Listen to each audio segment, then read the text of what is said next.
Everyone, it's Blue here, and I'm back from a flea market, and sorry if you hear a little humming in the background. I kind of have 3 fans running right now because it's really hot in my room. If you hear a really loud buzzing chainsaw-ish noise, it's because there are like 3 dirt bikes in my backyard that are all being run at the same time. And now you know why I have a lot of issues getting videos out. Timing! I'm not here to rant about the fans, the heat, or those things. Instead, I'm here to talk about the local flea market that I go to every year that comes to my town. Now, a lot of the time, the flea market will have a bunch of useless trinkets, and I view it as a bit of an excuse for some people who don't actually sell real shit or have a store. They just go there to shuck some shit they found in their barn one day. I have seriously found some really ridiculous things, including a surprisingly high amount of old, rusty farm equipment. Like, the farm equipment itself is like, fuck, I don't know. I'm gonna guess about 30, 40, 50 years old a piece. They don't look too new. But there's some cool things there, including a lot of metal workers who come and they show off their work here. And my personal favorite is people who come in and they bring a lot of nerd culture stuff in, because there's a surprisingly large number of vendors who bring in a lot of action figures, Hot Wheels, or comic books, especially comic books. There's a lot of comic book guys there, and I was wondering why I go. But the main reason that I go every year is because there's always at least 5 or 6 vendors who will carry some old cartridge games. And this year, I grabbed a bunch of them. I got some pretty sweet deals, and I got some pretty kick-ass games, so that's what this video is about. I've got a bunch of games, and I want to show you what I picked up. Let's start off with the only more modern game I picked up, and that was Ninja Gaiden 2. Ignore the $10 price tag on this, because the guy gave it to me for a really great deal. $1. I'm serious. I'm serious. $1 for Ninja Gaiden 2. Not too bad of a price for that game, actually. But I got an assload of Nintendo games because there was a guy there. He had a couple that he just needed to get rid of. He said $5 and I can take the whole lot. And then there was another guy there who had an entire crate of NES games, and I just went and picked out a bunch of them, and I picked them up off of him too. So these are the ones I got. Some of them I picked up just because he said they have to go, and he gave me a really good deal on them. And the others because, well, they're genuinely good games. Let's start our way at the front list right here and just work our way up. I picked up the underrated classic Rygar. That's been getting a bit more popularity lately, which is good because I never thought this was a bad game. I always thought it was relatively good. Not the greatest game ever, but it's a decent side-scrolling action platformer. Here we have one of the games that I got because the guy just needed to get rid of them. Anticipation! Nintendo's first video board game. Honestly, when I actually heard that, I genuinely thought this was an NES game that came with an actual board game, and it was just a cartridge that he was getting rid of. But no, it's an entire board game on a cartridge. And I'm like, what? What am I going to do with this? I'm not going to play it. I'm not going to play this shit. I'm not going to play this at all, but hey, it was a deal, so I picked it up. What I like is, though, is in the 1980s, this is how people dressed. Just look at these people. Look at them. See, look at that. Such dorks. In fact, this guy back here reminds me a lot of Just Keep That in Mind. This guy's in the motherfucking house. He's in your house playing a game of Anticipation. I don't know. I might actually send this copy to him. If he has an NES, he'll probably take it and he'll probably play it. Still needs to do a video on that other gift that I sent him, though. Alright, here we have another game show one. We have Jeopardy! The 25th Anniversary Edition. Yeah, I don't know. When did this one come out? It's probably been out for a while. 1990. This game is older than I am, and that means Jeopardy has been around for 48 years. Holy shit. If you saw this game come out and stuff when Jeopardy was first around, I bet you felt old. Well, how old do you feel right now? It's been almost 25 years since the 25th anniversary. Think about that for a second. See what I got here. Here's one of the games that the guy actually had that that looked interesting. It looks like an actually decent game. It's called Cybernoid, the Fighting Machine. Yeah, this is actually kind of a cool cover. It reminds me of that's the Chemical Zone in Sonic the Hedgehog 2. I don't know why. It just kind of looks like that. You know, it's kind of like egg ship. It's all white in the background. I don't know. I never actually heard this game and stuff, but it might be okay. I'm having some issues believing that because look who it's made by. Acclaim. The guys who sank Valiant Comics for a while. I fucking hate Acclaim. They're dickholes. But yeah, I'll play it anyway when I get me an NES. Yeah, that's right, I bought these games, and I don't even have an NES, but I'm gonna get one eventually, so you'll just be sitting on my shelf for a while until I play you. Just like this game that I didn't even know existed. Data East's RoboCop. I bought it because I have another RoboCop game. It's RoboCop vs. the Terminator for the Sega Genesis. Great game, by the way. And I'm like, there's a RoboCop game for the NES? Really?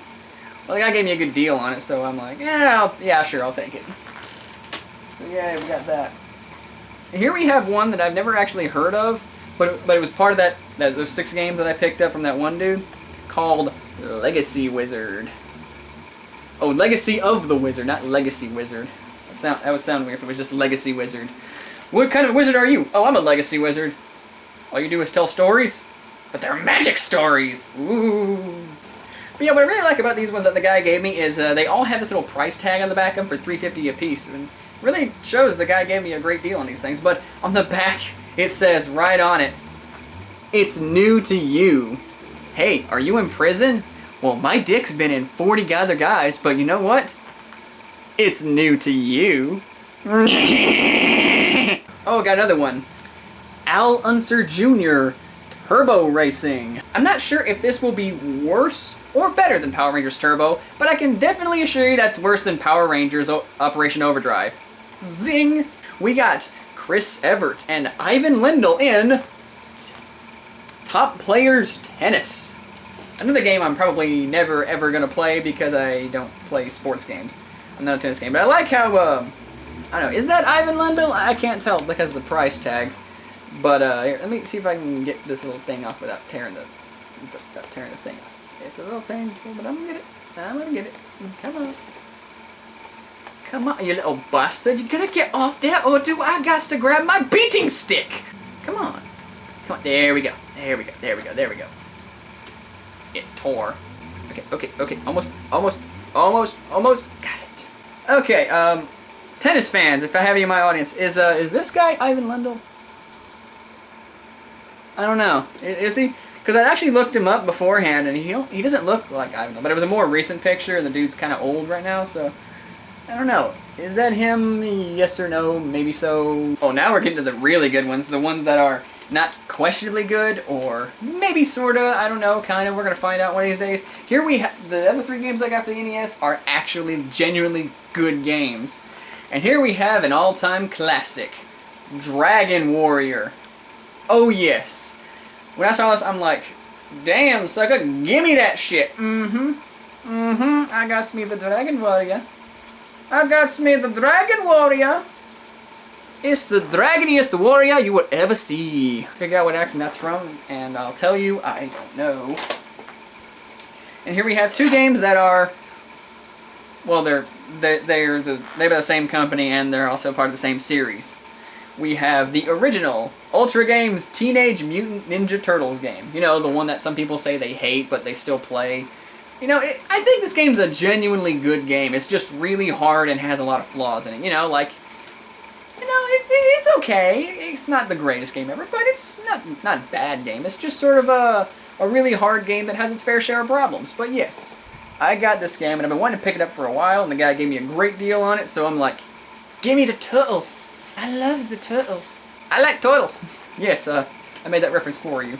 And the other game we got was, of course, the TMNT2, the arcade game. The one that people genuinely say is infinitely better than that game, and is in fact one of the best beat-em-ups on the NES, and possibly one of the best beat-em-ups ever made. So yay! I have a really, really good beat-em-up game, and I loves me some beat-em-ups. So, get this out of the way. What I find funny, though, is that this is one, I peeled a couple of these off and left this one on here anyway, just for shits and giggles. This is not the price that I paid for this game, but it's just the price that was on the sticker that he gave me.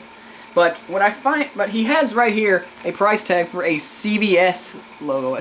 Like, apparently he got this at a CVS or something, and I would die. I would be so happy if my local CVS, both of them, carried old school arcade games or old school cartridge-based games. I would literally shit my pants and go there all the fucking time. Like, got a paycheck? Heading to CVS. They got some games that I want. Alright, I got 3 more games here, and they're all for the Sega Genesis. That's why I say them last, because I'm a Genesis guy. Because Genesis does what Nintendo don't. Are you listening, cartridges? Genesis does what Nintendo don't. Anyway, I found these 2 games next to like an unboxed version of the original 16-bit Model 2 Sega Genesis, and the guy said, "You want to buy that too?" I'm like, "No, I already got one." But it was just cool to see, and I even took a picture of it. It's really, really cool to see an unboxed version of that console. I don't know how much he wanted for it, but it was still cool to see one. Anyway, the game that I got because he had a great deal for it was Sonic Spinball.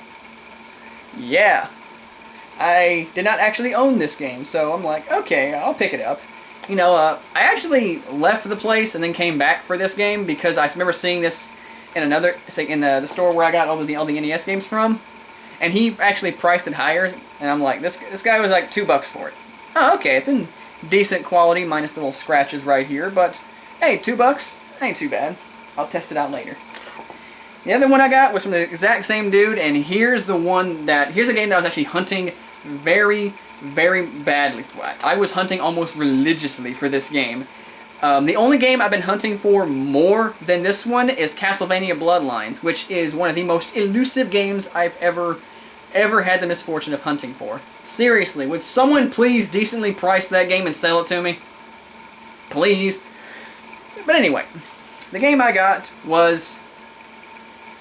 Don't recognize it? How about now?